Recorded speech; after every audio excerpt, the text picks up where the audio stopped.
একটু আগে বলছিলাম মাটি যদি হাঁড়ি বেড়ে যায় তা সে হাঁড়ি পাবে না,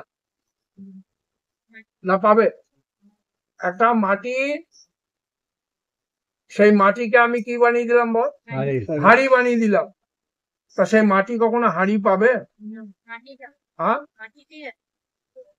ও মাটি হয়ে আছে, ও কোনোদিনই হাঁড়ি পাবে না। আর যদি মূর্খ মাটি হয় তো হাঁড়ি বানতেই ও মাটিকে হারাবে। আর মাটিকে হারালি যেটা বানবে সেটাই উ হয়ে যাবে, আর সাথে সাথে মৃত্যুকে ডেকে নিয়ে আসবে। তো বলো গৌতম, কি যদি তুমি চৈতন্য হও তা তুমি দেহই পাবা না, আর যদি তুমি দেহ হয়েছো তা আমি নিশ্চিত বলতে পারি কি তুমি চৈতন্যকে হারিয়ে ফেলেছে। দুটো একসঙ্গে থাকবে না। তা তুমি চৈতন্য না তুমি দেহ? দেহ। হ্যাঁ, এই জন্য তোমার বোঝা হচ্ছে না।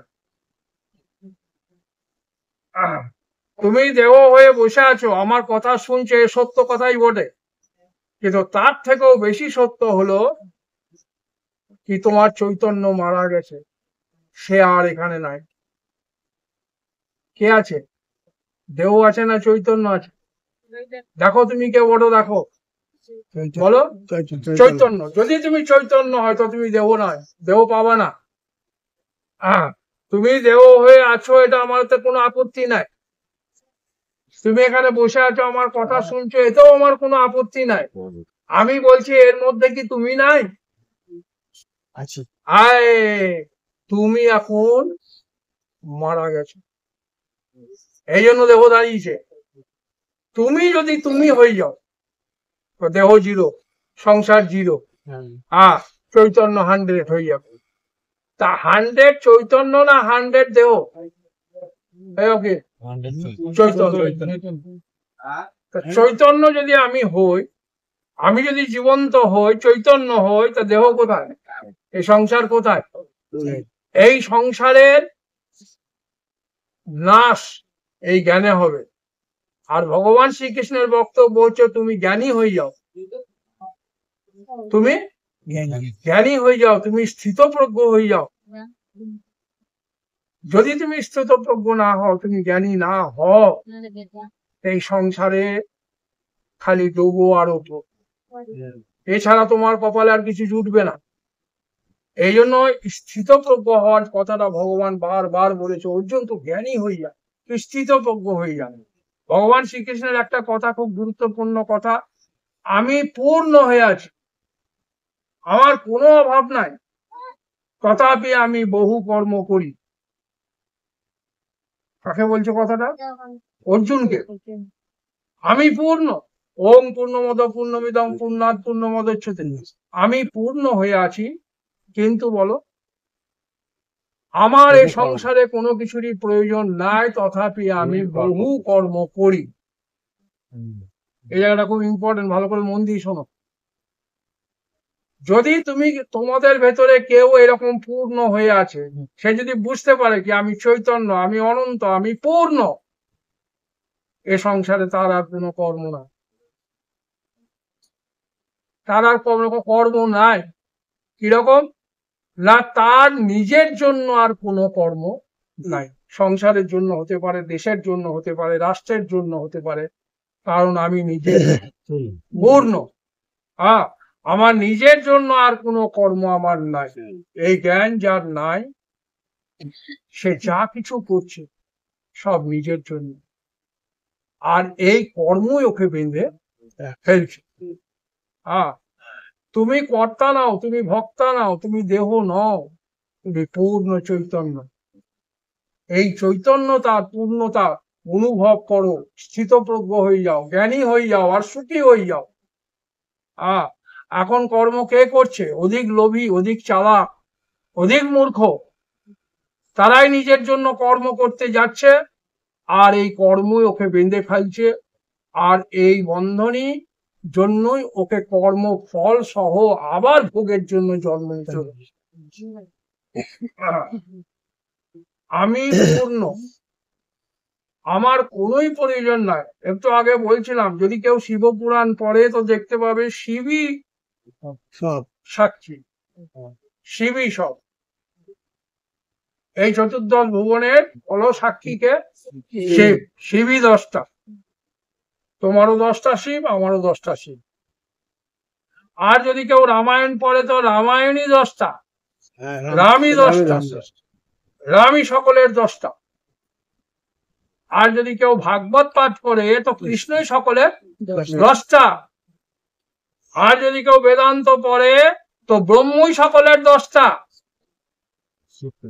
আর আমি তোমাদেরকে বোঝাতে চাইছি এখানে কে 10টা, যদি আমার কথা বুঝতে পারো তো এখানে বলো যারা বসে আছো কে 10টা। আমি যদি 10টা হয় তাহলে আমি কে হলাম? আমি শিব, আমি রাম, আমি কৃষ্ণ, আমি চতুর্দশ ভুবনের 10টা। আর এই 10টাই হচ্ছে জ্ঞানীর সিদ্ধ ক্ষেত্র, এই 10টাই হচ্ছে জ্ঞানীর সিদ্ধ ক্ষেত্র। এটা সকলের জন্য প্রযোজ্য নয়। এই 10টাতে যদি তুমি 10টা হয়ে থাকো যে আমি সকলের সাক্ষী, আমি সকলের 10টা, এই ধ্যানে যদি তুমি উপনীত হতে পারো তো আমি বলতে পারি কি মুক্তি তোমার করতলগত, মুক্তি তোমার করতলগত। আর একটা কথা বলি, ভগবান এই জ্ঞান যারা লাভ করলো না তারা কাকে পালছে? এই সংসারে তারা কাকে পালছে?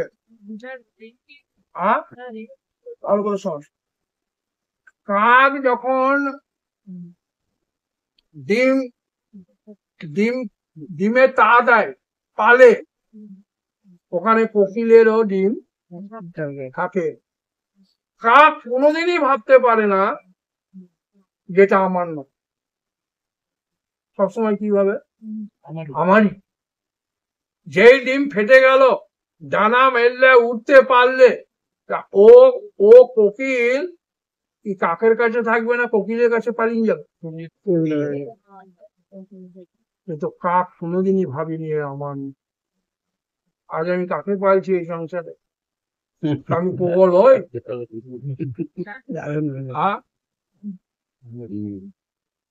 যে তোরই, অন্য কারোরই নয়, তাকে দূরে রেখেছিস।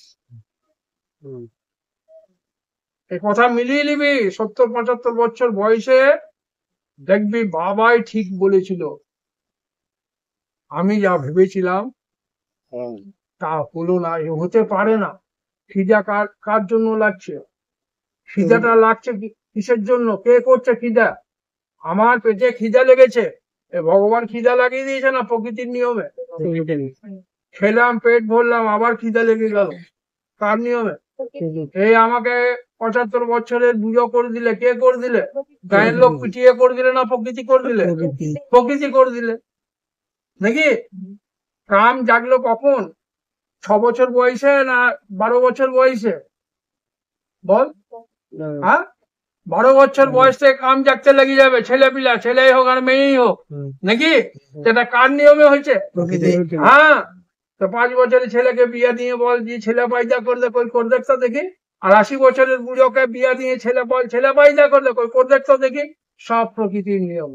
আর দখল রেখেছে কে? আমি। সবকিছুর আমি কর্তা। এই জন্য বেদান্ত বলছে তুমি কর্তা নও, তুমি ভক্তা নও, তুমি দেহ নও, তুমি মন নও, তুমি বুদ্ধি নও, তুমি শিবস্বরূপ, শিব চৈতন্য অবিনাশী। তুমি যে জন্ম নেয়, যে মরে যায়, সে ভগবান হয়? দেখ, আমি হচ্ছে কঠোর বৈদান্তিক, কঠোর বৈদান্তিক আমি। আমি ভালো বাংলা ভাষা জানি না, ইংরেজি কেউ যদি বলে তো আমি সব বুঝে নেবো, কিন্তু বলতে পারবো না। কিন্তু বেদান্ত গুরু কৃপায় আমি পুরা জানি, পুরা বেদান্ত আমি একেবারে ঠস্ত হয়ে আছে আমার। তুমি তো কথাগুলা শুনবে, বাড়িতে গিয়ে ভুলে যাবা। আর আজ 30 বছর আগে আমার গুরুদেব আমাদেরকে যা পড়িয়ে গেছে, দেখিয়ে গেছে, শিখিয়ে গেছে, একটা অক্ষর আমার ভেতর থেকে যায়নি। এই জন্য আমি আমার মনকে, বুদ্ধিকে ধন্যবাদ জানাই কি ভগবান আমাকে এমন এক মন দিয়েছে কি গুরুর চরণে বসিয়ে দিয়ে। আর এই এই মন মানুষকে ভাগাড়ে নিয়ে চলে গেছে, আর আমার মন গুরুর চরণে বসে শুধু ভগবানে নিয়ে চলে গেছে। এরকম মন ভগবান খুব কম লোককে দেয়। এই জন্য আমি নিজেকে খুব গর্ববোধ করি যে ভগবান আমাকে এমন একটা মন বুদ্ধি দিল কি ভগবান ছাড়া কিছুই এ যাবে। ওই কথা, ওই বলা, ওই শোনা, ওই বলতে বলতে, ওই শুনতে শুনতে, ওই দেখতে দেখতে, গুরুর বাণী ভাবনা করতে করতে আজ বলা শিখে গেছি। আজ নিজের ভ্রম সরিয়েছি, আজ বহু লোকের ভ্রম সরাইছি। এই জন্য আমি আমার মনকে ধন্যবাদ জানাই যে ভগবান এমন একটা মন দিল কি গুরুর চরণ ছাড়া আর কিছুই চেনে না। এটা কি করে হলো বলতো? এটা কি করে হলো? গুরুর। আর যেদিন গুরুর কৃপা বসে গেল সেদিন আর ব্যক্তি থাকবে তো সাক্ষাৎ পরমাত্মা হয়ে গেল। আর সেই পরমাত্মার স্থিতিতে এমন চমৎকার আশ্চর্য হয়ে সেখানে উ ছাড়া আর কেউ বাঁচিল না, সব অন্ধকার। উই একমাত্র আছে, আর কেউ নাই। এই হিসাবে বলছি আমি জন্ম থেকেই অয়ম ব্রহ্মাস্মি। জন্ম থেকেই আমি অয়ম ব্রহ্মাস্মি। ভ্রম আছে তাই আমি বুঝতে পারিনি। গুরু কৃপায় যেদিন ভ্রম চলে গেল সেদিন আমি বুঝতে পারলাম অয়ম ব্রহ্মাস্মি, অয়ম আত্মাই ব্রহ্ম। আর সেই আত্মাতে, সেই জ্ঞানে অন্তিম চমৎকার হলো উ সেবায় সংসারে আর কেউ নাই। এ বড়ই চমৎকার, এ বড়ই চমৎকার। সেই জন্য তুমি জ্ঞানী হয়ে যাও, স্থিতপ্রজ্ঞ হয়ে যাও, আর সুখী হয়ে যাও। এ হলো ভগবানের অন্তিম কথা।